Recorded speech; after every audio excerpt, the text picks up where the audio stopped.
Good morning, everybody, and welcome to the Soulution Live Show. I'm your host, Jody Almond, and this is the show where we take you from struggle to success so that you can live the rest of your life as the best of your life. And I hope you're having a great morning so far, a great start to the week.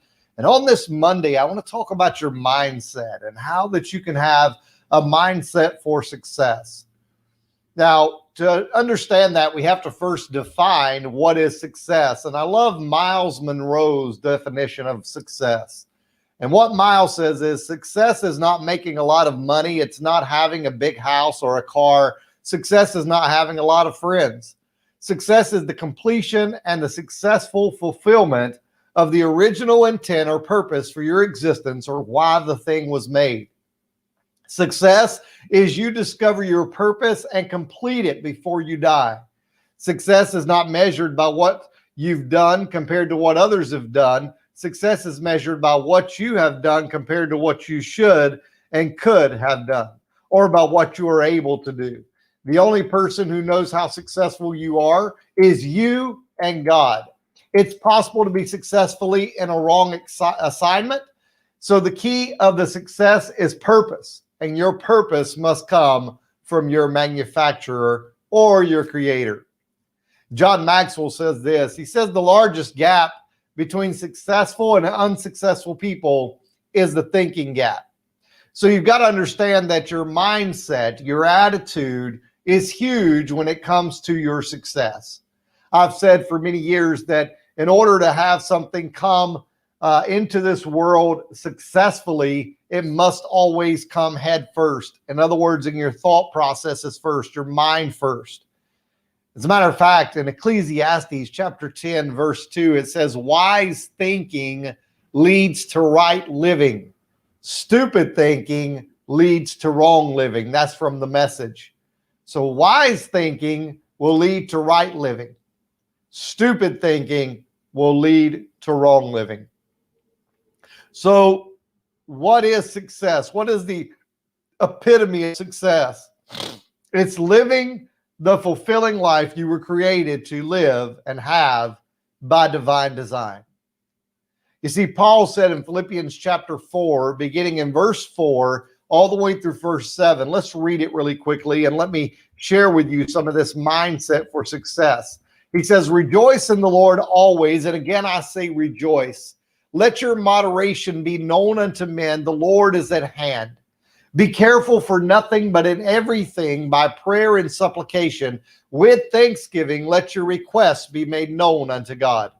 And the peace of God, which passes all understanding, shall keep your hearts and minds through Christ Jesus.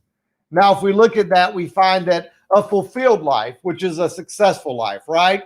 So a fulfilled life consists of 4 variables. The first one would be, or characteristics you may say. The first one would be a life that celebrates God. So we're talking about a fulfilled life, a successful life, a mindset. It's a life that celebrates God. We see it says, rejoice in the Lord always. And again, I say rejoice. Number 2, it's a life that adds value and values all people. So a life that would add value to people around the world. Number 3, it's a life that gives concerns and worries to God. This is all from Philippians 4 through 7. It says, be careful for nothing, but in everything by prayer and supplication with thanksgiving, let your requests be made known unto God. You give your concerns and your worries back to God. And then the last one is it experiences God's holiness. The peace of God, which passes all understanding, shall keep your hearts and minds through Christ Jesus. But then we get into verse 8 and 9. And in verse 8 and 9, it says, if you want to have a fulfilled life, you have to fill your mind correctly. Now, are you hearing me? So Paul tells you what it means to have a fulfilled life. What is success?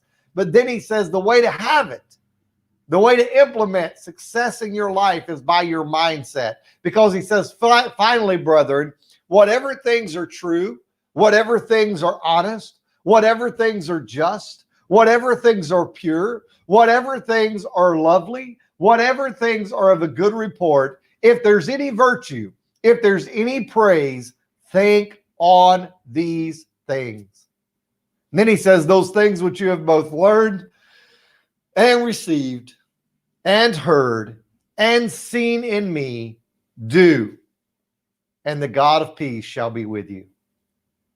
You see, Paul's telling us here that in order to have a successful life is that you must start with your mindset.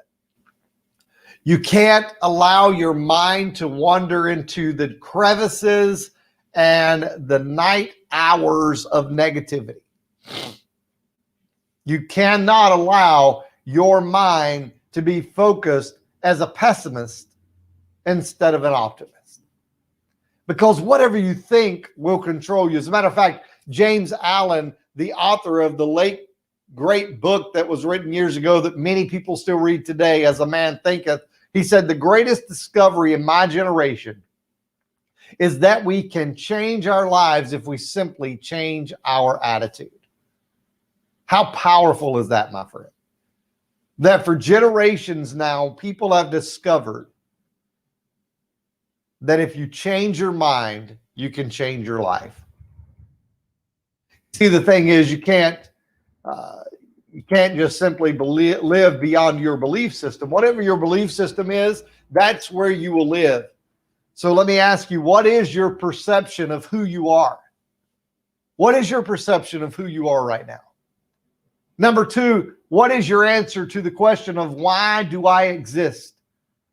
Because those two answers are going to be huge in determining your mindset for success. Because what I find is people with a great attitude, they possess a teachable spirit. They possess the ability to take responsibility for their attitude. Again, in Philippians chapter 4, verse 4 through 9, we find that they put good stuff in verse 8. They're thinking on things that are lovely or of good report or pure or holy.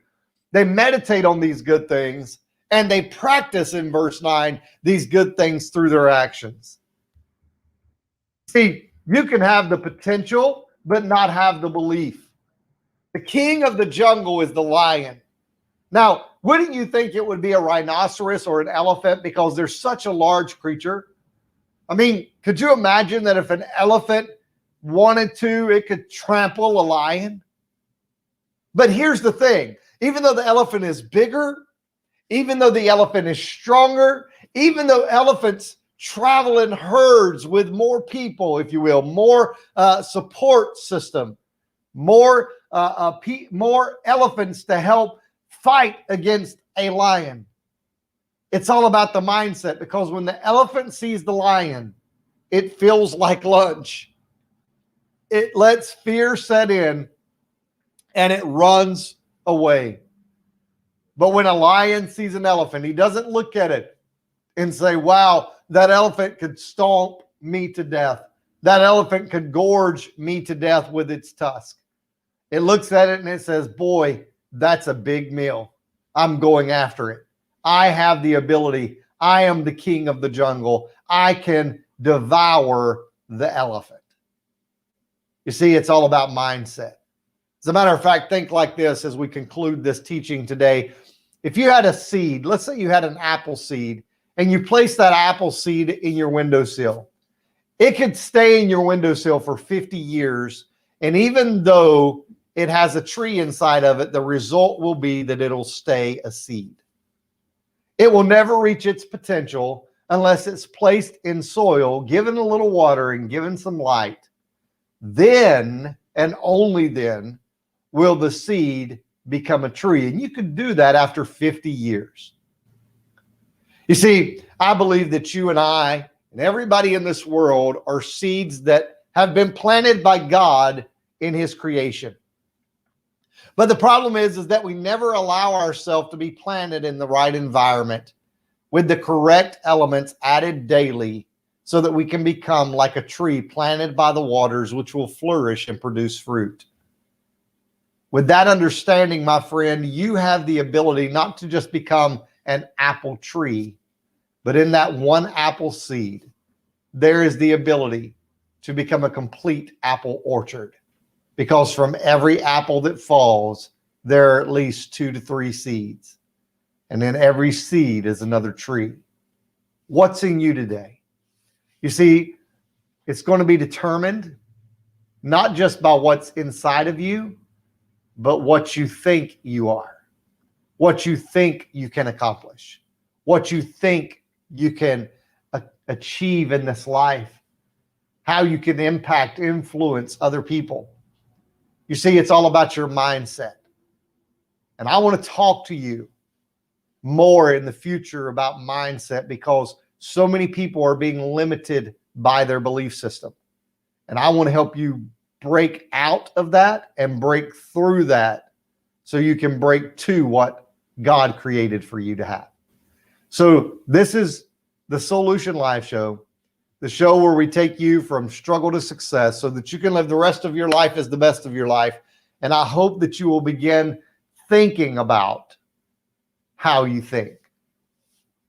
Remember, as always, I hope that you're blessed, and I'm praying for your success. God bless, my friend.